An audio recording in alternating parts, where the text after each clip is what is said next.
is the ocean of existence. Let it loose, and your words will rage and cause wounds like fishing spears. But if you tend it like a fire to discover the truth, you'll find how much of that there is in what you say. None.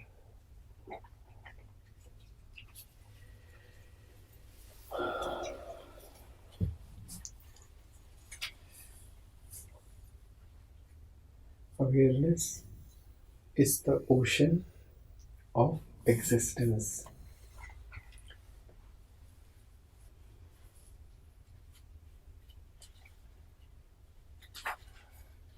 It is customary to say that a primal agency, God or truth or awareness, created the universe. That is always said by the one who wants to build up a God in his own image. We create, we build, we do so many things. The action that we do, the object upon which we act, is always a little separated from us. So when man builds up a God, imagines a God, in his sheer ignorance and arrogance, he thinks that God works in the same ways as man does. He would say, God created the world. God created the universe. The mystic is fundamentally different. He will not say, God created the world. He will say, God is the world. God is the world. Because to say God created the world is more or less like saying that man built that road, or man raised this house.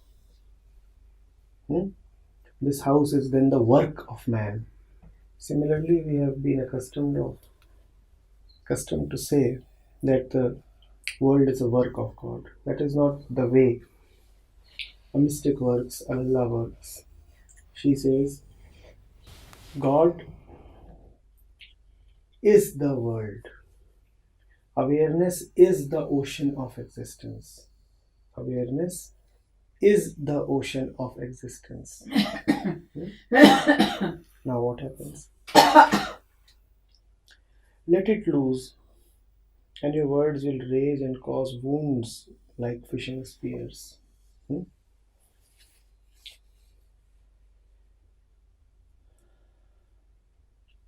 What are words? Words are social instruments.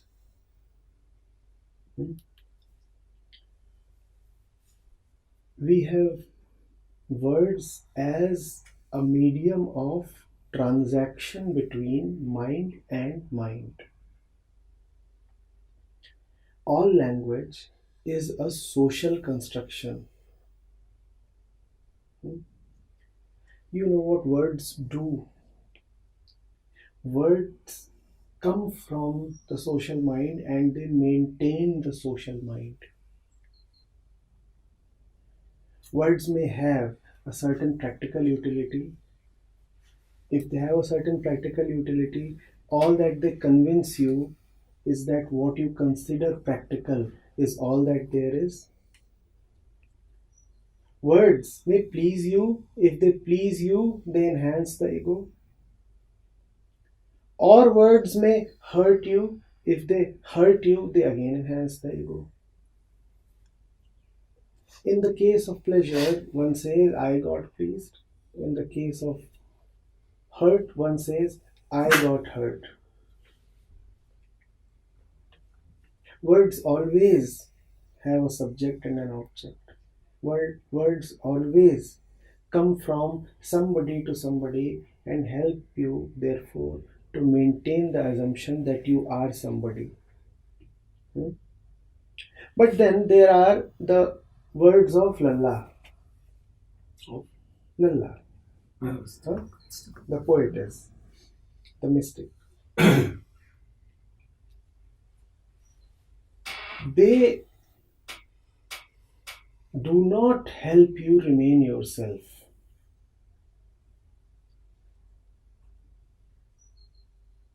They have no business maintaining the whole order, the whole system that you already are.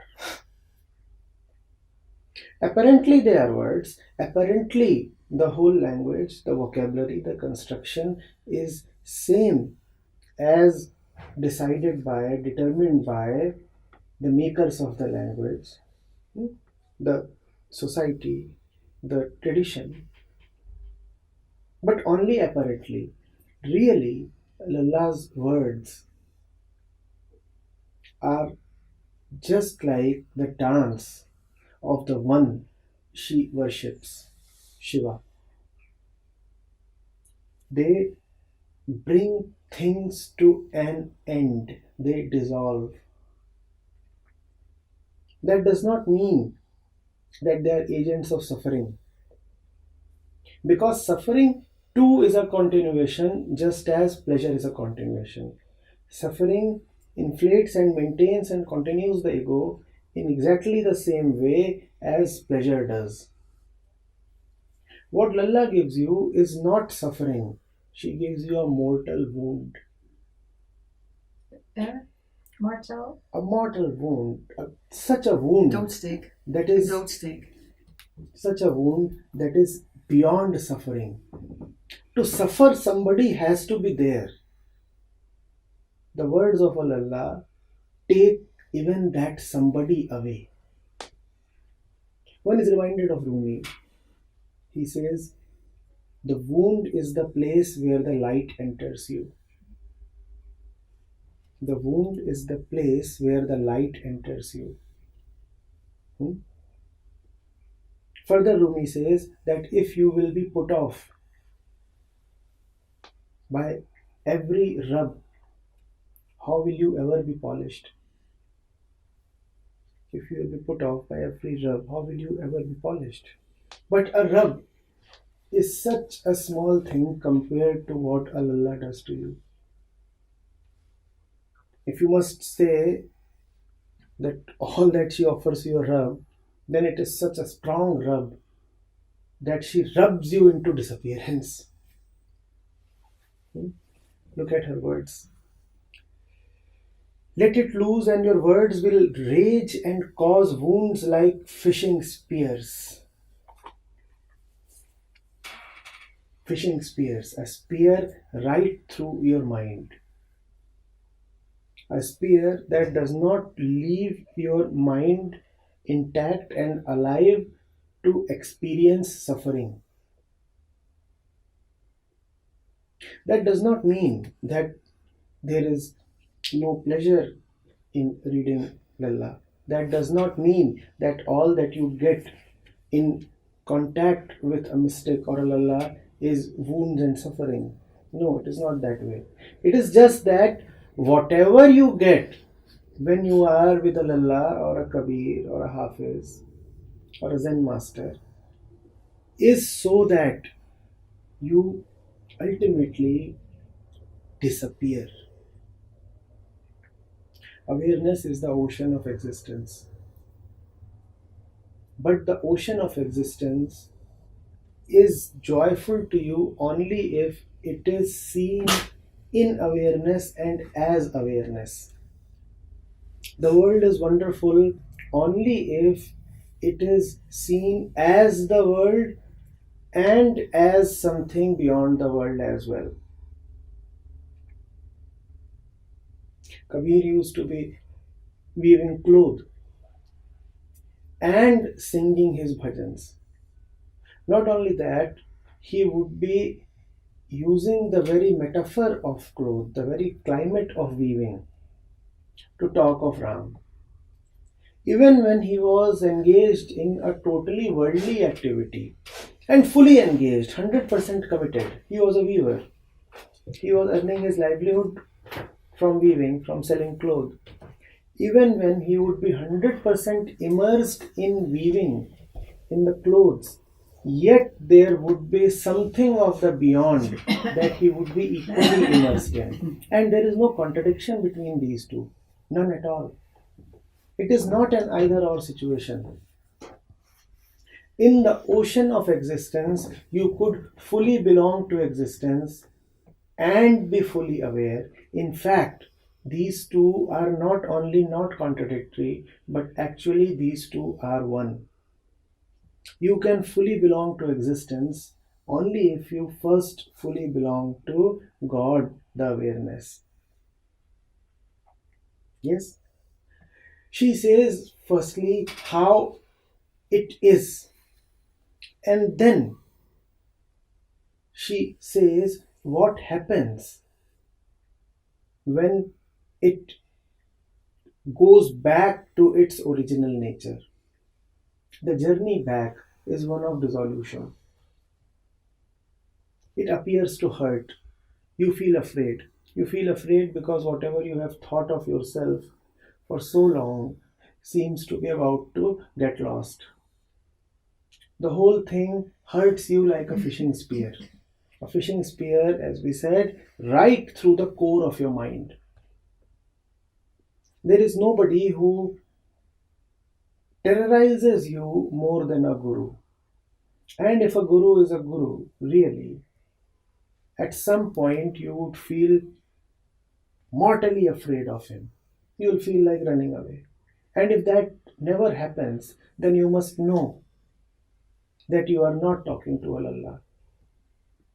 If all that you get from Guru is consolations, pleasures, and a continuation of a usual way of living, then the Guru is just another conditioned creature.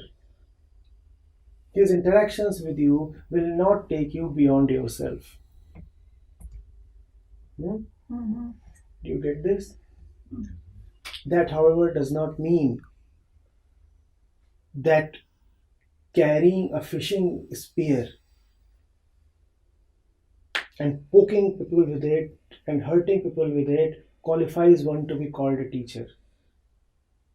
That would be sheer violence. Yes? But what one must also understand is that whatever may be the ways of the Guru, irrespective of the ways of the teacher, irrespective of the ways of the mystic, of a Kabir, of a Lalla, ultimately the effect upon you would be that of dissolution. And Maya is not an idiot. She detects that something is being lost. She comes to know that what you used to call as yourself, the I, is under threat. She comes to know that something is fundamentally changing within you. The moment she detects that, and when I say she, all I mean is your own hidden tendencies. There is no woman outside of you who is coming to plot against you. When you detect, when your fundamental tendencies detect that they are being threatened, that very soon they may be annihilated, then they recoil. There is a reaction. Are you getting this? This reaction is fear. Not that the teacher has any intention of deliberately hurting you. But as I said, whatever the teacher may do, if he is a real teacher, at some point you will feel a certain repugnance, even a certain hatred. Because you are about to go away, it feels like death. You feel as if the teacher is here just to destroy you, just to play havoc with your ways of living. And your ways of living is what you are you not? Your entire programming, your entire conditioning is what you are. So the fishing spear is such an apt picture to convey the whole thing. Are you getting it? One of the things that keep us away from the truth is that we have images of truth. That we have images of truth. Images of truth. Oh. One of the things that keep us away from the teacher is that we have images of teacher. We expect the teacher to behave in a certain way, to confirm in a certain way. And we also expect the effect of teacher upon us to be only in a certain way. We have heard stories that in the presence of the teacher, one feels a great peace. I tell you that is all rubbish. In the presence of a teacher, you are much more likely to feel a violent turbulence. The teacher is like an agent of death.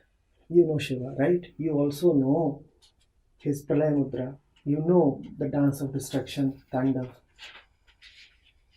Yes, you would get moments of absolute peace, beauty, even laughter in the company of teacher. At the same time, be prepared that at some moment you may find yourself shivering to the core. Don't run away then. That is your moment. It is for that moment that you have traveled this far. It is for that moment that you got all the happy opportunities with the teacher. The teacher gave you all the acquaintance, all the nearness, just so that one day he may also strike you hard with the spear. You may call it heavenly deception if you would. He invites you, he caresses you, he makes you feel good.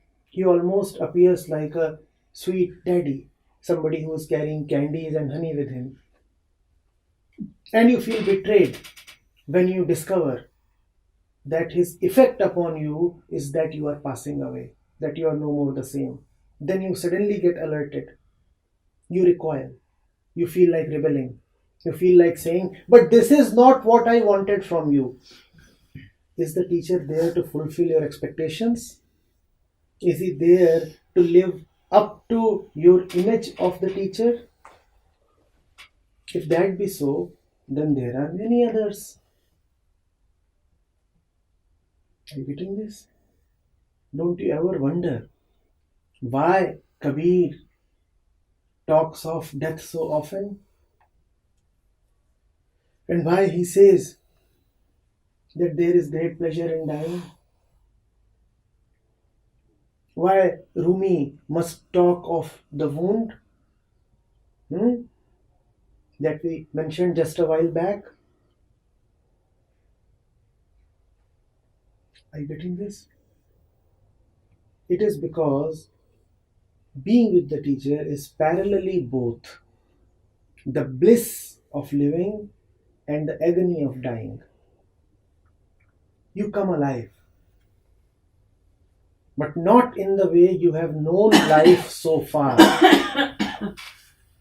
With the teacher, you really come alive, but not in the way you have been alive all your so-called life.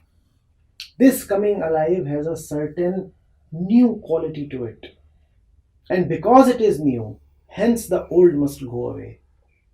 When the old goes away, it is not pretty. And when the old goes away, it will not announce that it is going away. It will not honestly say, I am the old, so I am going away.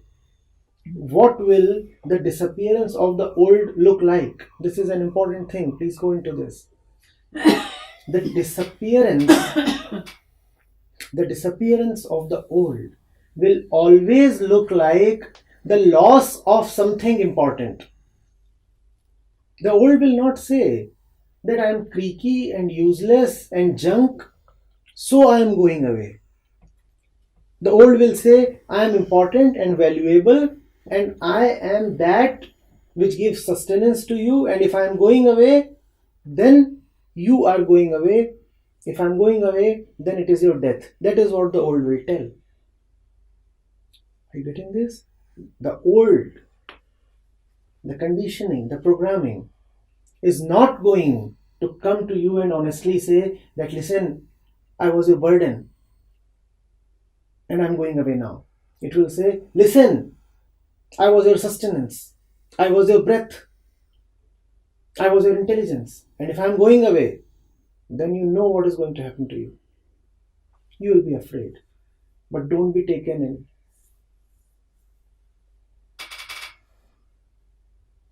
Are you getting this? Yes? If you have an image that the teacher must keep you happy, then you will get neither happiness nor the teacher.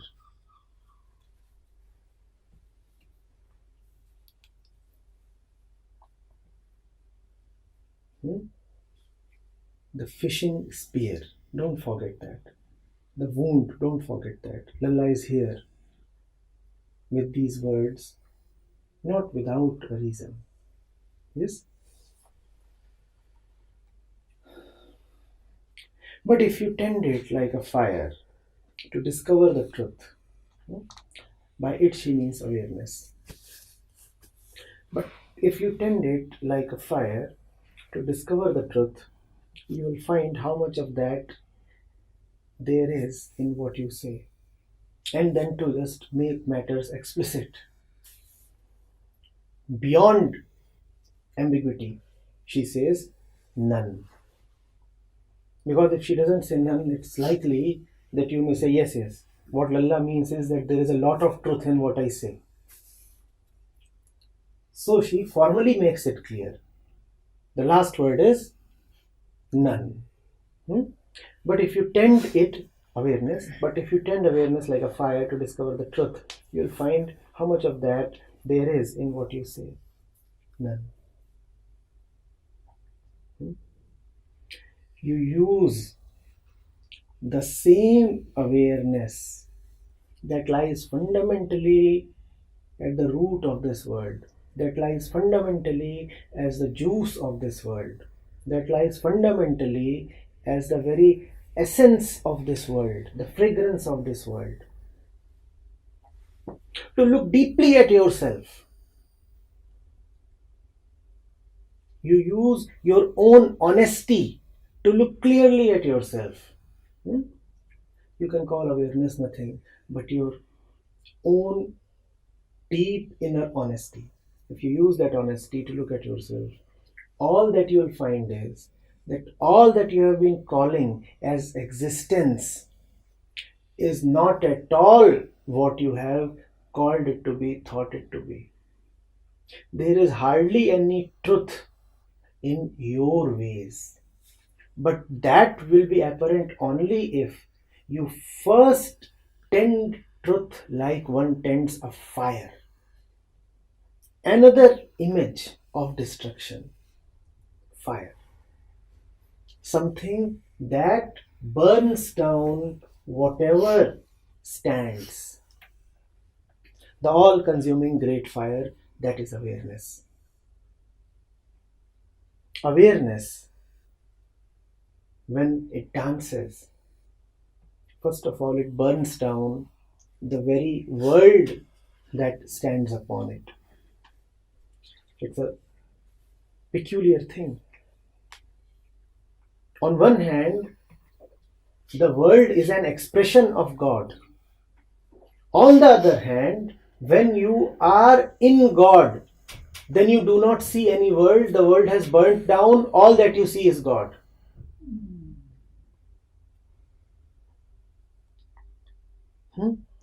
It happened at Dharamshala, where I was recently. And there was a Shiva statue by my side. And somebody asked, why do you keep a Shiva statue by your side? My spontaneous response was, where is the statue? I see only Shiva. Where is the statue? That is what happens when you tend awareness like a fire. The world burns down. The statue has been burnt down. There is no statue here. The statue is the world. The form, the name, that is the world. There is no statue here. There is only that. Now you do not know whether God sustains this world or whether He brings it down, and that is why the reason that in Eastern depiction, God is said to have three functions, which is quite strange because God is also a non-doer. The three functions are creation, sustenance, and dissolution. You know of that, right? Brahma as the creator, Vishnu as the maintainer, and Shiva as the destroyer, which is all really one. All really one. It depends on where you are. God is not three, neither does God have three separate functions. God has no function at all. God is not even one. How can God be three? But depending on your state of mind, most of us are too obsessed with continuing. When you are obsessed with continuing, the only God that would be useful to you is the God of destruction. Because only the God of destruction can bring you to an end. When you say that you want to continue, you essentially mean that you want your suffering to continue. Because a mass of suffering is what you are. You may know that or not. That is why in the pantheon of gods, Shiva has a supreme place. Not because the other forms are any inferior. There are no forms. There is no plurality in godhood. There are no different gods. But it is just that, given the way we are, we do not need creation. We first of all need destruction. Given the way we are, we do not need another beginning because we are already too full of beginnings. Because there is already too much that is continuing in our life. What we need is a stopping. Hence, Shiva is the primal deity because he brings things to a full stop. Getting it? Yes. This full stop is denoted by the last words of this verse, none. None. None of that which fills up your mind deserves to survive. Are you getting it? None of that which fills up your mind deserves to survive. Let it go away. Let it go away. Awareness is a fire. Don't be afraid of that fire. And remember, awareness is not consciousness. Awareness is not your normal thinking process. Awareness is something far deeper. And then do not start thinking that awareness is intuition. No. And do not start thinking that awareness is some deep heavenly feeling. No, it is not. Awareness is just the fire that destroys, burns down all these notions that you have of awareness. In fact, that is probably a very pithy description of awareness. Awareness is the fire that burns down notions about awareness.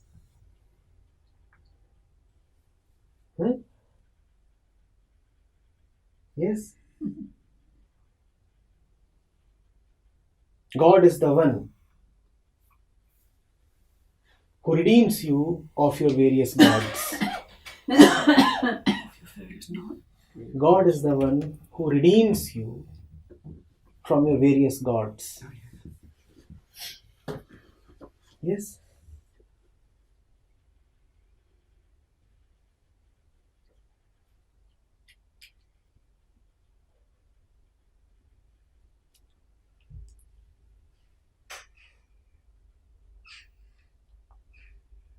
She has also given you something to do. She is saying, tend awareness like fire. That is probably the only responsibility or non-responsibility that one carries. As a human being, as a body, that is probably our only obligation. To tend awareness like fire. Now that really is not an act of doing. because awareness in itself is anyway a colossal fire. You do not need to tend it. Then what does Lalla mean by saying that you need to tend it? She means to say that you do a lot of things to put out that fire. You cover that fire with all your might, which is not much anyway, but you exercise all your might to put sand Blankets. and all blankets and all kinds of rubbish on that fire. It is another matter that that fire is such a gigantic one that it will consume even that which you used to cover it with. That is another matter. But your intention is never to let the fire blaze. By saying that you must tend that fire, all that she is saying is stop your foolish attempts to put out the fire. Stop your foolish attempts. One, you will not succeed. Two, in your attempt to put out the fire, you are only harming yourself. Because that fire is a helpful fire. That fire indeed burns down. But do you know what it burns down? It burns down all that which keeps you down.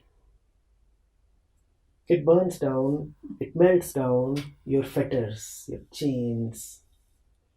It purifies you. All your impurities are burned down in it. Getting it? Let awareness be your only commitment. You have no other priority. You are not responsible to anything except the truth. To put any of your commitments in the same bracket as truth is to dishonor truth, and to dishonor truth is to dishonor your very self. Will you be joyful after that?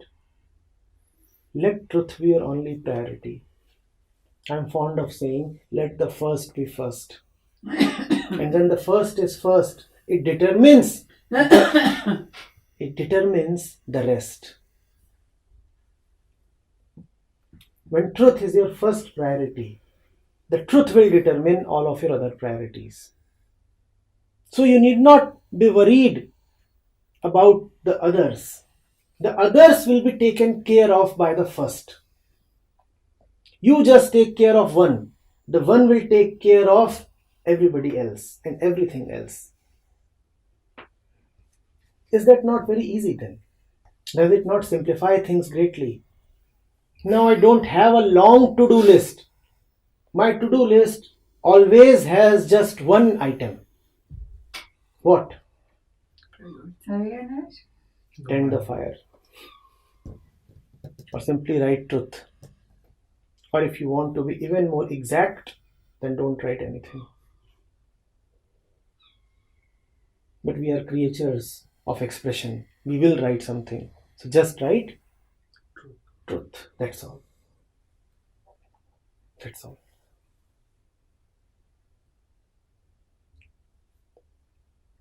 Never say that is important to me, this too is important to me. I have to take care of the future, I have to take care of the family, what will happen to the wife and the kids, what will happen to the neighbors, what will happen to the entire world, what will happen to all the great causes that I have taken up. What do you think? You will take care of your wife and kids? What do you think? You will uphold your nation?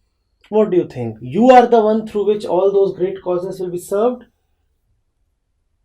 You can only spoil all that you touch. Whatever good takes place in your absence when you are asleep. Things get done when you are asleep, and when you wake up, you take credit for it. Is that not only foolish, but also very ungrateful of you? Awareness does the work, ego takes the credit. And then ego also feels responsible. That is the ego's punishment. If you take credit for something, you'll also feel responsible for maintaining that thing. Never think that you have tasks to fulfill, that you have responsibilities. I repeat, your only responsibility is the truth. Be committed to that only and forget all else. Faith means forgetting all else, knowing very well that all else will be taken care of. How? One need not bother. How, sorry? One need not bother about how it Oh, would. okay, yeah. But is it then just a way of having faith in the truth? Like, if we have a personal truth, like Muslims have a personal truth of connecting with God, and Hindus have, and Buddhists not so much, but anyway, Christians, everyone claims this idea of truth, of God. No. That's what happens. Truth is not one's opinion of truth. But you're right, that's what happens. In the name of truth, one builds a personal image of truth. Oh, yes. We all carry personal gods. Mhm. That is the reason why, if one is asked to write about God, he will surely be able to write something.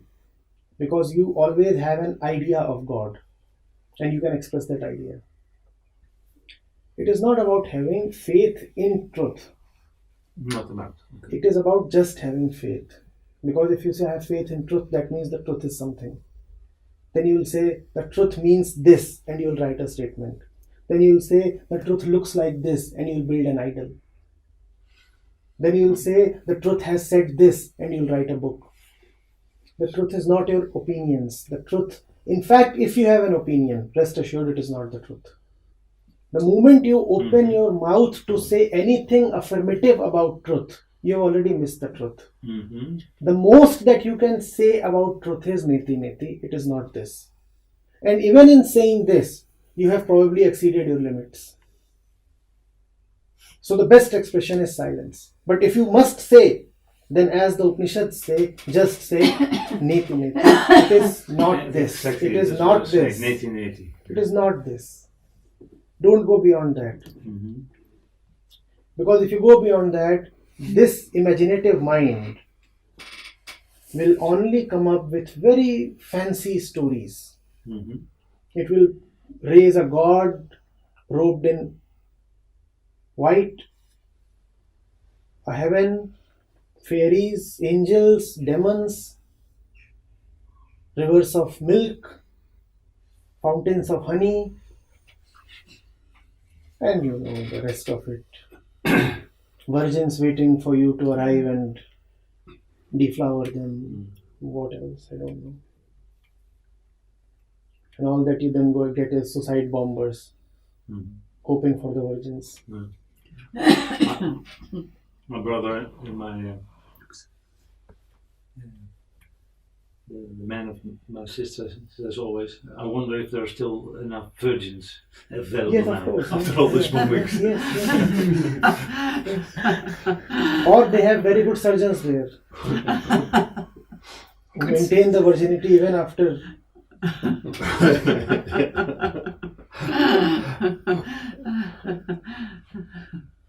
We all could have had a station for virgins. yeah. We all could have had a good joke had it not been so tragic. It is nothing short of a joke. This whole concept of God. In fact, it is the mother of all jokes. The idea of God, the image of heaven, and the rest of it. The whole thing regarding enlightenment and Buddhatva. Yes, the rest of it. Mm-hmm. If it's the mother of jokes, then it's also the mother of the opposite. Yes.